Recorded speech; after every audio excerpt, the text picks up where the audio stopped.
Hello, everyone, and welcome to episode 120 of Positive Regression, a motorsports analytics podcast. I'm Alan Cavanna, joined as always by David Smith.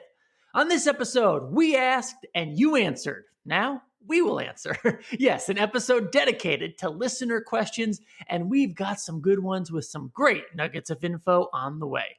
That, plus our big Bristol preview, it is elimination time for the Cup Series. Looking forward to that. But first, as always, it is episode 120. So let's start with a look back on a driver who drove the number 20 to Rookie of the Year honors. No, we're not talking Tony Stewart nor Joey Logano. It's Rob Moroso. David, Rob Moroso is a name some may not even know, but because of his career and his life were both cut short, his name doesn't often come up. So I am glad we are doing the start of an episode dedicated to him, or at least in reference to him, because Rob Moroso was, first of all, a race car driver from Connecticut, David. That is where I'm from. That is why I know the name. And after succeeding as a kid in go-karts in the north, he moved down south. And David, I know you'll fill in a lot of these details, but Rob Moroso became the Busch Series champion at age 19. He moved up to the Cup Series in the next year and ended up winning the Rookie of the Year award posthumously because he was killed in a car crash where reports say he had a blood alcohol level of more than twice the legal limit. Another driver in another car also died in that accident. And David, and in so many ways, just a shame, really, on many levels, all meanings of the word, that his life, his career, and the circumstances behind it all cut short. So I'll let you take it from there. What stands out about Rob Moroso? Because again, a lot of people, even listening, and no fault of their own, they won't know that name. Yeah, and maybe you can speak a little bit to this, but it seems as if when an athlete, and we can just go specifically with a race car driver, comes from the Northeast, that whole region really rallies behind them. We saw that with Ricky Craven. We saw that with Austin Theriault. And Steve Park. I can name a bunch. Yeah. Ryan Preece, Doug Ryan Tovey, Preece, all of them. exactly. and so there is this fighting spirit, us against the world mentality that these Northeastern drivers have. And Rob Moroso was that for this era. He won 6 races in the Busch Series, now the Xfinity Series, between the ages of 19 and 20. And 4 of those wins took place in 1989, the year he ended up winning the series title for his family race team. His father, Dick, owned the race team. Well, that team actually moved up to the NASCAR Cup Series in 1990. That was the team for which he won the Rookie of the Year award. It operated on a similar budget to what it had in the Busch Series, which meant they were all at a significant disadvantage in the Cup Series. Moroso's only top 10 finish was the July race in Daytona.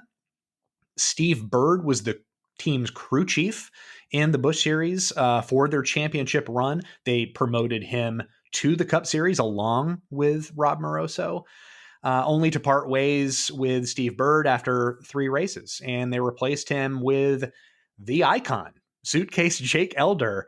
But the lack of money and the lack of experience on the driver's part still did them in. Moroso suffered race-ending mechanical failures in 6 of his 25 races that year. He crashed out of 9 other races. So very much the stereotypical aggressive rookie. And when you couple that with just an inexperienced and underfunded team, problems like this are going to happen. But if we want to estimate what his production was for that year, and he spent most of this year as a 21-year-old, it was a .800 peer. And for a frame of reference, the average 21-year-old peer is a little over .600. So it would seem that he was on his way to having an above average career in the Cup Series and a ride with a better team with more financial backing would have tipped the scales on that. And Alan, there was at least one possibility that we know of. He made his second ever Xfinity Series start for Hendrick Motorsports, and his first career Cup Series start also came for Hendrick Motorsports.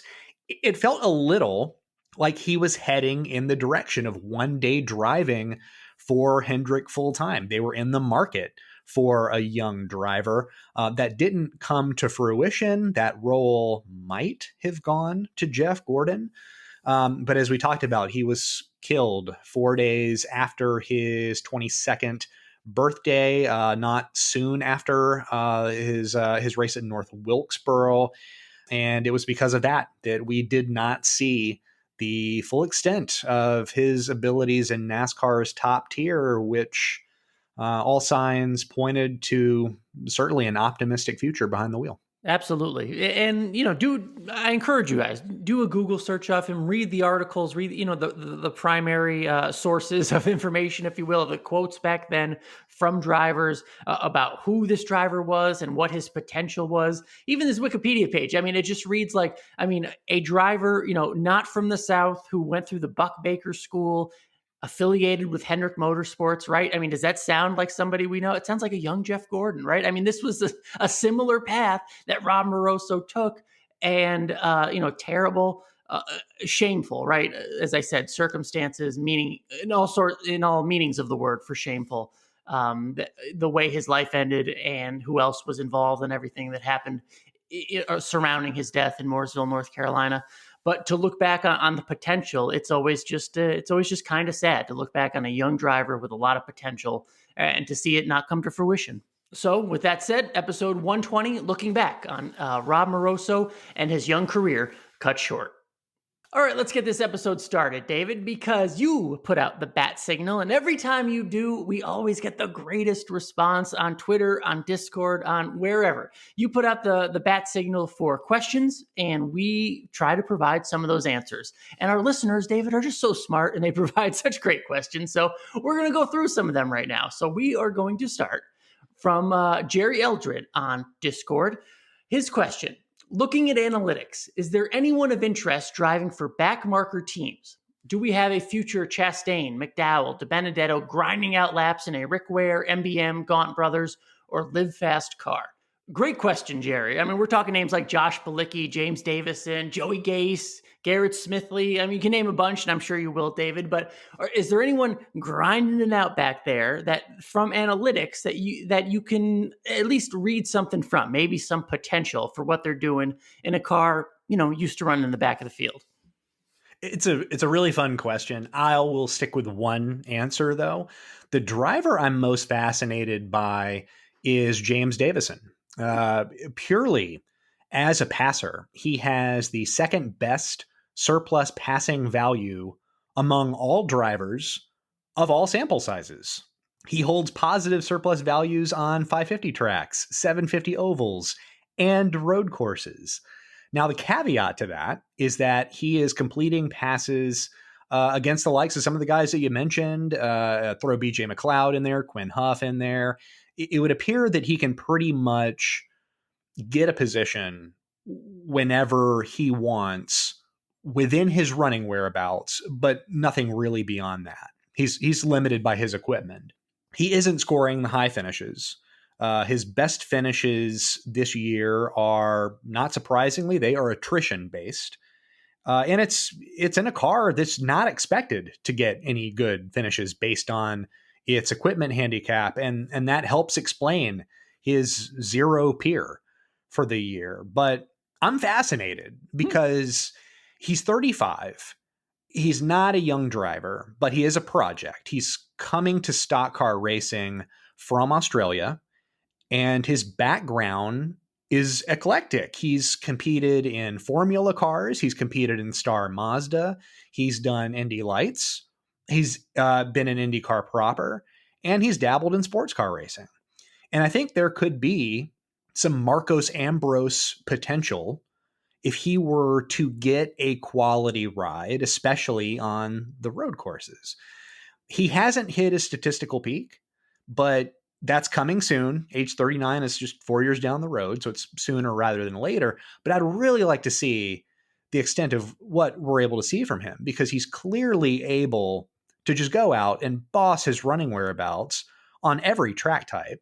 And that makes me believe that he has the potential to do more in a stock car than what we've seen from him. So there's a chance his career could mean something, to hold some significance in a way similar to Marcos Ambrose. I mean, really similar, coming into this genre of motorsport late in his career, really, and still providing something of an impact at NASCAR's highest level. David, this is why we appreciate your work, and I hope why people appreciate the podcast, because there is something to be learned and extrapolated from throughout the entire field.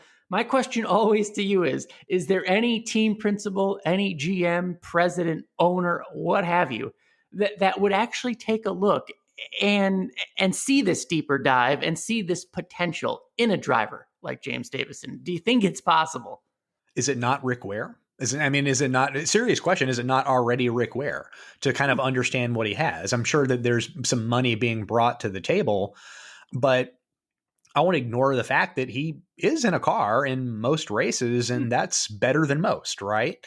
From this point forward, there's just going to have to be someone who has a funded ride willing to take this kind of a chance. For James on his own, it might be a very old school method, but drop down to the Xfinity series for 5 races or 2 and good equipment. See if you can buy a good ride at maybe a road course and go out and win it, and then make people think about you a little bit differently. It's the Ross Chastain path. And that's somebody we're probably going to touch on here in a minute, but that seems to be the surefire method for getting the attention of folks who might not take these kinds of deep dives. That's unfortunate. You want folks at the very tip top of the sport to know what's happening right underneath their nose. But for James, who at least on paper has something to offer, and at the very least, I think it's very interesting and deserves something of a shot, just so that we can understand what he's truly capable of, because there might be a road course win in the Cup Series on the table for him. There might be some good runs elsewhere on the table for him, and that's a good career. Right now, he's in the back of the pack. A 30th place finish is a good day. Maybe that isn't his actual ceiling. Maybe a 15th place finish is his actual ceiling. And if that's the case, then he certainly deserves to be in the Cup Series, and even more so, a far better, more quality ride than the one he already has. All right, good question, good answer. Next one up from Austin Swaim on Twitter. As we just mentioned, Ross Chastain took a lot of bad rides in lower series before popping. There are a lot of guys who bounce around Xfinity rides in the back half of the field. Who are some that may deserve a look like Chastain got based on their production and passing ability? David, a similar question, but to what we just had, but different. This is looking for a productive driver in the Xfinity series right now. And he mentioned Ross Chastain as an example, which is appropriate, because let's not forget what Ross Chastain did, right? A few years ago. I mean, he spent years in that Johnny Davis equipment. A few years ago, I think he raced just about more than anybody, right? He was in every single kind of race car, all 3 series, every race that he could, backmarker rides, what have you, racing everything and everything. It gets the opportunity in Ganassi Xfinity equipment. That leads to a Ganassi Cup ride, now Trackhouse next year. I mean, he has climbed the ladder with all that stuff. So is there anyone similar or have the similar Ross-like potential for making a climb up the ladder? I picked 2 of very different ilks. The first is a bit more concrete than the second, and that is Bailey Curry. Earlier this year, I wrote an article for Motorsports Analytics searching for drivers similar in stat profile to reigning Cup Series champion Chase Elliott. And I call that article Doppelgangers. And within his running whereabouts in the Xfinity series, Bailey Curry ranked in the 99th percentile for surplus value, nearly the 80th percentile for preferred groove restarting, the 90th percentile for crash avoidance, and he was a tick below average for Peer. And within Chase Elliott's running whereabouts, he had a similar profile during his 2020 title run. Now, this does not mean that Bailey Curry is the next Chase Elliott. I'll preface that. But I do believe that it means Curry has something more to offer than meets the eye. Right now, he's driving for just a drag of a race team. Last weekend, he drove for JD Motorsports. I think that's actually an upgrade and probably a good spot for him. A ride of greater significance for sure. There is good stuff there. So don't discount Bailey Curry. The second choice, though, Alan, this is a wild card. Santino Ferrucci, new to NASCAR this year from IndyCar, and before that, the Formula Racing. Here is a list of drivers with more than one restart attempt from inside the top 14 that rank better than Ferrucci in overall position retention rate on Xfinity Series restarts. Here's the list. Ready? Martin Truex and Kyle Busch. Wow. That's it. That's the entire list. Ferrucci holds a 1.583 peer that ranks higher than Josh Berry, Brett Moffitt, Landon Castle, and Daniel Hemrick. That's a bunch of fan favorites there. And he's younger than all of them. So, of course, I'd like to see more. I hope he does this Xfinity Series full-time next year. He's driving for Sam Hunt Racing. Seems to be an emerging team because, boy, he sure seems pretty good behind the wheel. Interesting take there, because I just was not expecting that name. Just in general, the name Santino Ferrucci, I thought he was the next big hot young thing from, Italy or something. Nope, he's from Connecticut, where I'm from. Exactly what I was expecting. Had no idea, but that's cool because, again, I mean, in something of obviously an IndyCar driver coming over to NASCAR, I did not realize he had such a statistical profile, David. Yeah, burgeoning one. I like these guys, just these interlopers, just trying their hand. Sage Karam in the Xfinity race drove a one-off for Jordan Anderson's team at Indianapolis. I thought he showed some promise.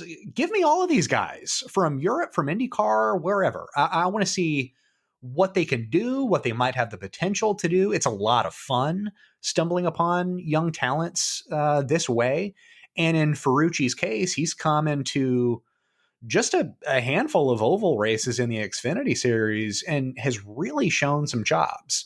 Certainly something worth paying attention to going forward. All right, good stuff. Next up, from Robert Cole on Twitter, heard several comments about, quote, how guys who run well at Richmond will be a threat at Phoenix on TV last weekend, since both Larson and Truex started at the back and the race played out fairly straightforward. Has this tide shifted to Truex as the title favorite? Good question from Robert Cole, because how much did we learn from Richmond, right? Robert's question is something, kind of, and he puts it in good perspective, a straight up driver versus driver, Truex versus Larson. Now, what I will say, David, is like Larson gave us a big improvement from spring Richmond to early fall Richmond, right? Yes, he did. Yes. So Larson finished 7th in Phoenix back in the spring. So would you expect a similar improvement? And has Truex outdone him in terms of title favorite? I'm curious to what you might say, because is whether he's like there's a change in the betting favorite. I'm not really sure, because odds makers seem to take a lot of time before turning that specific ship. But for me, Kyle Larson has never at any point this year been the outright championship favorite. You can go back to episodes 103 and 118, read my playoff preview that is posted at the very top of Motorsports Analytics. I've got the receipts. He might still win this championship. That, of course, might happen. However, I think this year is far more of a toss-up than most fans think. And what we've seen the last 2 weeks solidify that theory.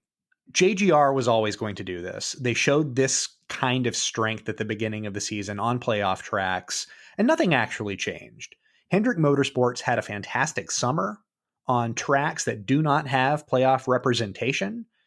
And in addition to JGR, Larson is going to have to deal with Chase Elliott. The speed that Elliott has shown this year, pretty much in glimpses, has been there the entire season. He has not sustained it. That's the issue.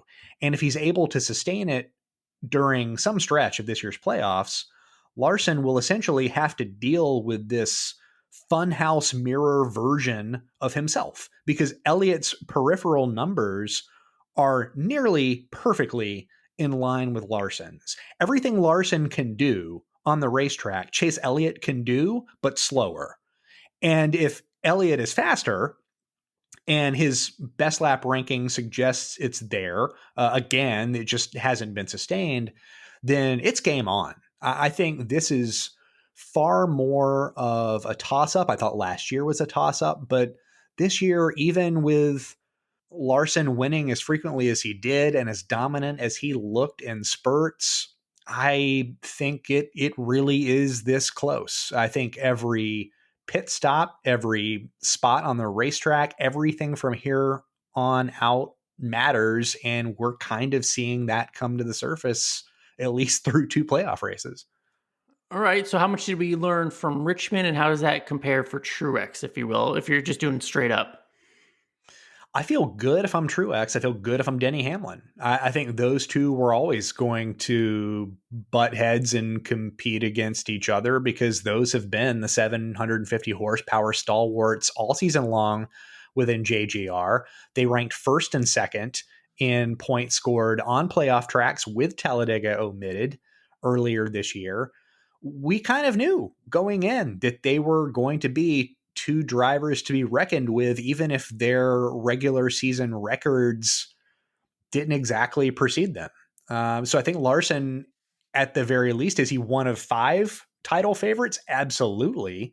But it's not going to be a cakewalk. It's going to be very difficult because it's clear to me that Hamlin and Truex are on their A game. I think Joe Gibbs Racing as a whole really is on its A game.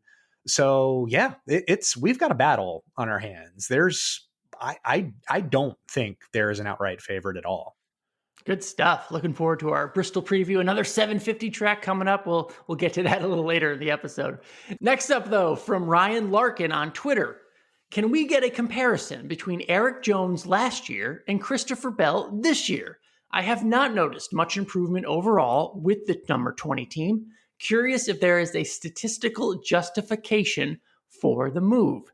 Now, David, remember that question, because I will also add, I don't know if the 43 car has improved that much, which I would have totally expected with Eric Jones there. Now, again, I'm just going by top line stats. You can educate me, but top line stats, 3 top 10s for Eric Jones so far this year with 8 races to go.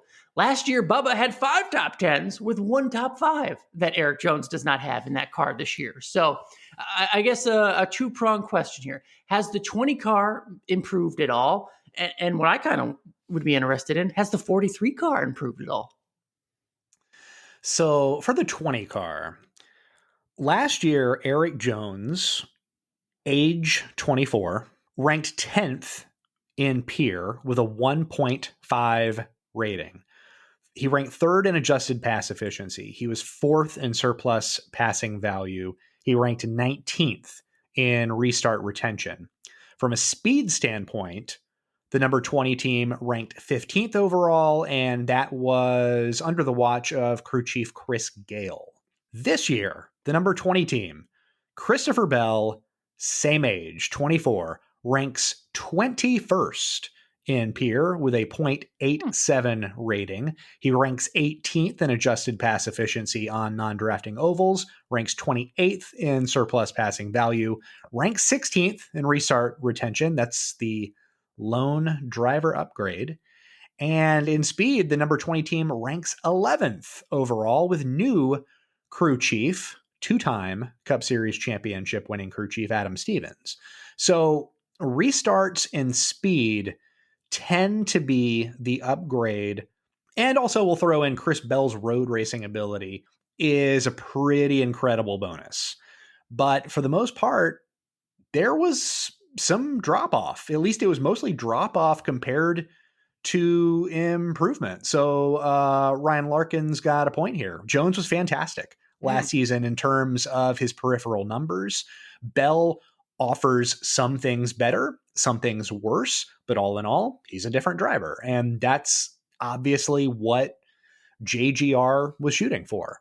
Now, as it pertains to Richard Petty Motorsports, they really weren't shooting for a different driver. They scrambled after Bubba Wallace left. They were fortunate to pick up Eric Jones. And yeah, on the whole, Jones is having one of the worst seasons of his careers. Now, the peripheral numbers are still there. He's a competent passer, especially so on road courses, which has been a delightful surprise. We did not know really what to expect from him on road courses coming into this year. And the team's investment in AI software has worked wonders for crew chief Jerry Baxter. He's gone from a deep negative in terms of positions lost on green flag pit cycles to a heavy positive. And that's a transition that we don't typically see. But Jones's results at times have been lackluster compared to the little speed that they have, and vice versa. And when you kind of get into that seesaw back and forth, no, it's sort of been a net balance for the season this year compared to last season. I am interested. Again, maybe it's a 2021 thing, but the 750 tracks have been kind to Christopher Bell, and we've seen that in the first two races. Well, he had trouble in Darlington. He was running well in Darlington, but it had trouble toward the end. But he did very well in Richmond, and I would expect something good out of him in Bristol. So, again, improvement over Eric Jones. That can be your argument. You can make one way or the other, but I think having playoff success may shine a different light if he indeed, makes it a few rounds. I have to imagine that they are happy with the decision, JGR and Toyota. And from where Bell is right now, based on what the playoff schedule is, what his strength appears to be, we've said before, he's got the chops to make a deep run in the playoffs. I think he's a round of 8 kind of driver, and I don't know that we considered him that at the beginning of the year, and maybe not even the middle of the year.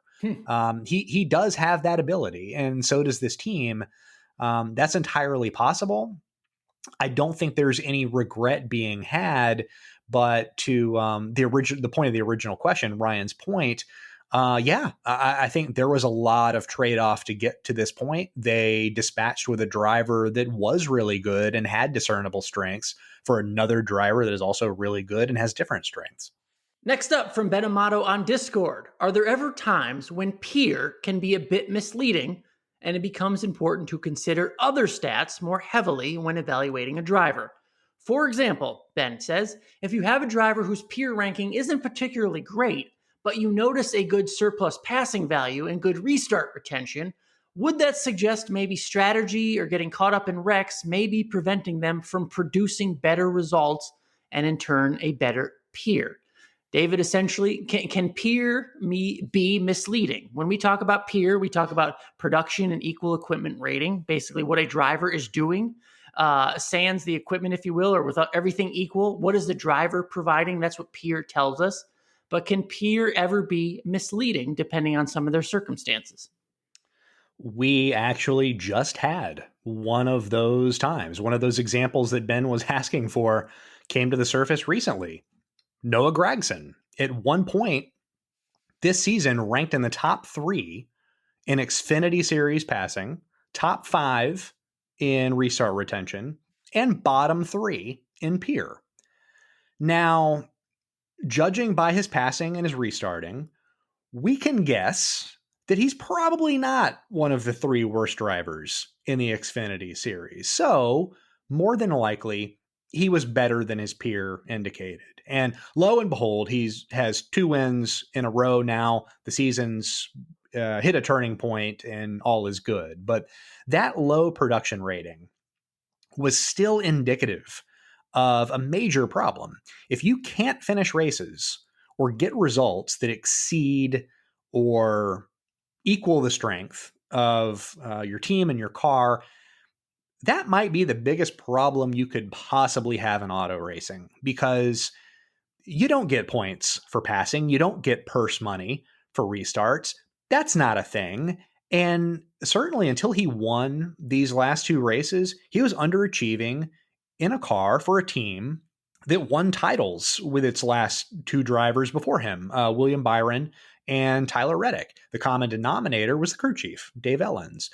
And while, yes, it's obvious that Noah does some things very well on the racetrack, his biggest hindrance was not being around at the finish or fading before the finish. And that's the sort of thing that keeps your peer low, yes, but also keeps cup teams from calling. You know what I mean? When your post-race interviews are exclusively done in front of the infield care center, cup teams notice that.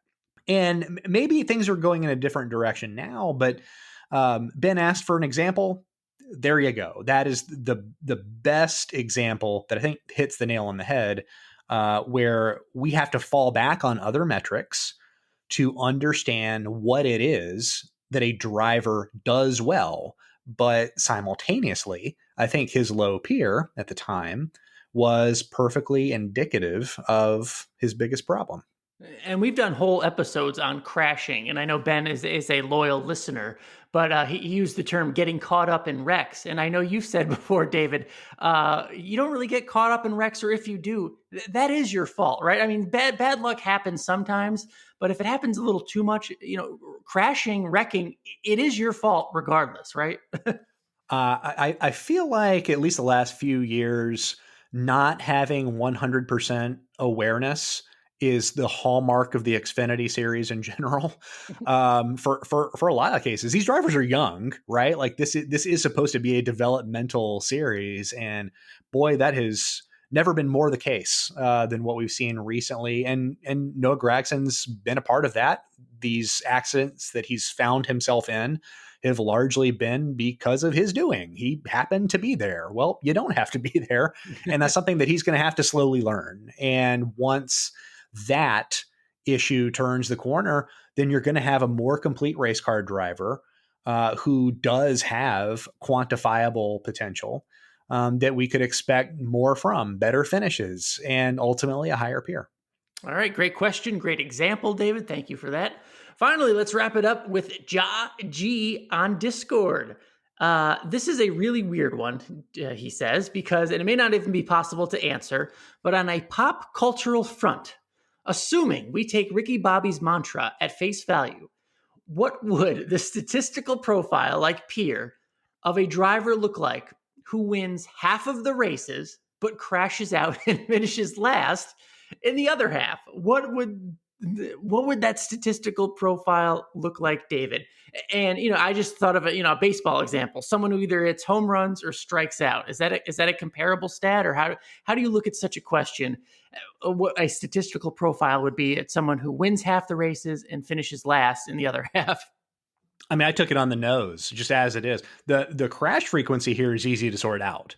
Assuming that one crash does the trick, our Ricky Bobby analog here would finish the season with a 0.5 crash rate, and that is on the high end. It's likely one of the 3 or 5 worst in the series.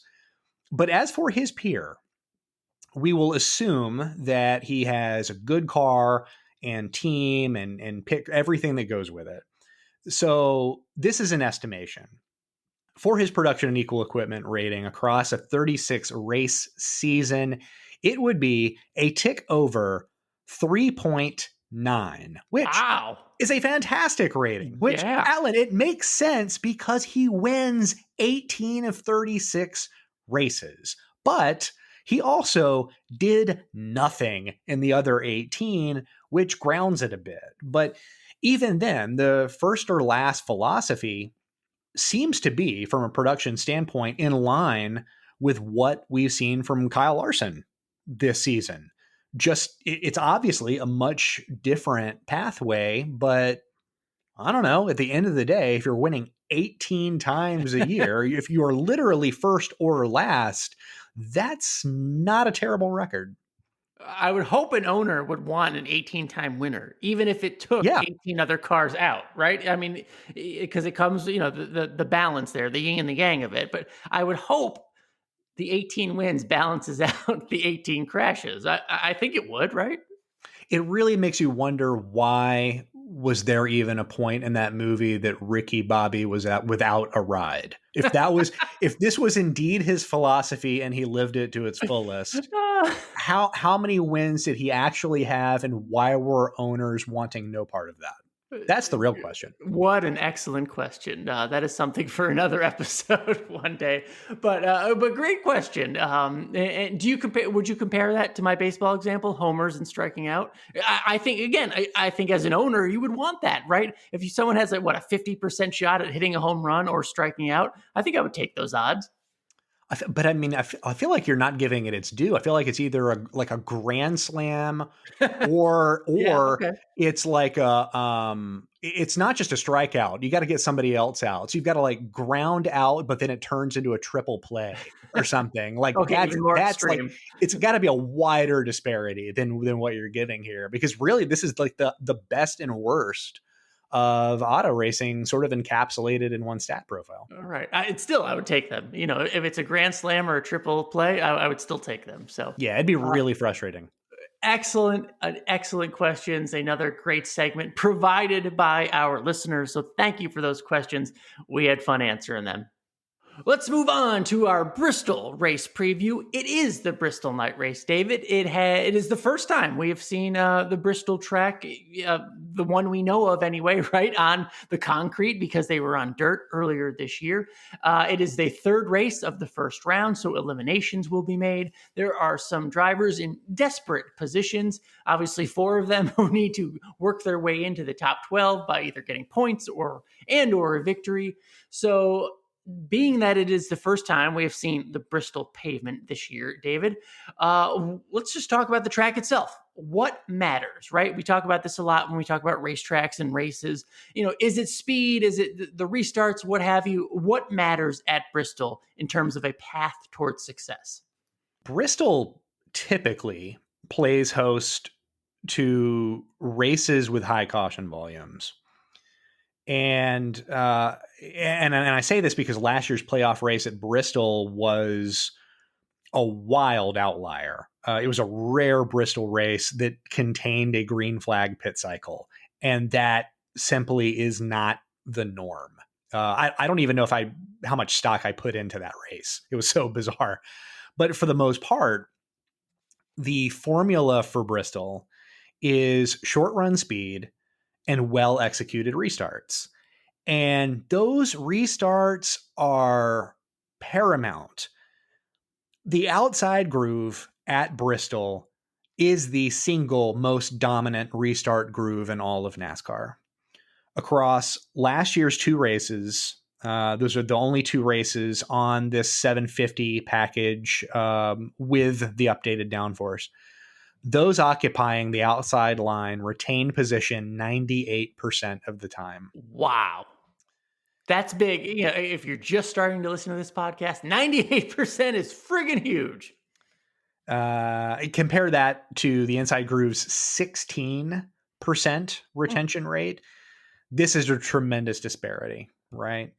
So the good news is that the choose rule is in place for this weekend. Pre-choose rule, we saw drivers have good days that did not go rewarded just because of where they were slotted at some inopportune restart. And we saw good results that were frankly sort of undeserved and very right place, right time. But now the choose rule, there is no excuse. You need the short run speed. You need to be positioned well on restarts, and that depends on the choose. And then you just need to execute. That is typical Bristol in the modern day. All right, that's fair. Again, there was only the one race, we had the 2 races last year. We have not seen the pavement so far this year. When we think of Bristol, you mentioned it, we think of contact, we think of cautions, some chaos sometimes, right? Whether it is those crashes, bump and run maneuvers, the fights, the helmet throwing, all that stuff. Who does that benefit, right? If it is a chaotic race at the end, does it change the playoff picture? Does it give one driver an advantage over the other? I think from a positive regression perspective, maybe we are talking cautions when we refer to a chaotic race, if you will. Mm-hmm. You mentioned last year's race, just 5 cautions, I think last year for 50 laps, which is low or tame for a Bristol race. Is that fair to say? So what does a chaotic race mean for the potential of the playoff picture? In general, chaotic races benefit good restarters. But that's a double-edged sword because cautions could include those good restarters. So if competitors are filtered out, then those who have avoided crashes rise to the top. And from there, that's everything's better, a better choose position on restarts, potentially late in the race. And that is literally seeing your competition have a bad day while your good day becomes markedly better in real time. And it is because of that restart dynamic. I mean, hit the preferred groove, your day is going to change by a moonshot. This is a volatile elimination race. Certainly more volatile than Darlington or Richmond would have been if that was the end race of the first round. But of the three, Bristol has the most wild card tendencies. And it's because of the characteristics of the track, which compound in impact with the more cautions we see. So it's not a scenario of cautions breed cautions, but maybe it's cautions breed the likelihood of flipping the script on what we know of the playoff cut line. And I know we just talked about the restart lane disparity, but I just think about a few weeks ago back to Michigan, right? There was a big disparity, at least that day. The top line was the best. And Ryan Blaney took a chance, right? A lot of drivers, they gave up starting on the front row because of that, because of the advantage the outside line provided. Ryan Blaney took a shot and got the front row and ended up getting a win. I know the numbers are a bit worse at Bristol, but at least to me, at least, it provides that opportunity that you never know. Some driver could take that opportunity toward the end of the race and get the hell of, the restart of a season and maybe get out front. I mean, I just like that possibility, David. There were 22 restarts, clean restarts that lasted at least 2 laps last year at Bristol.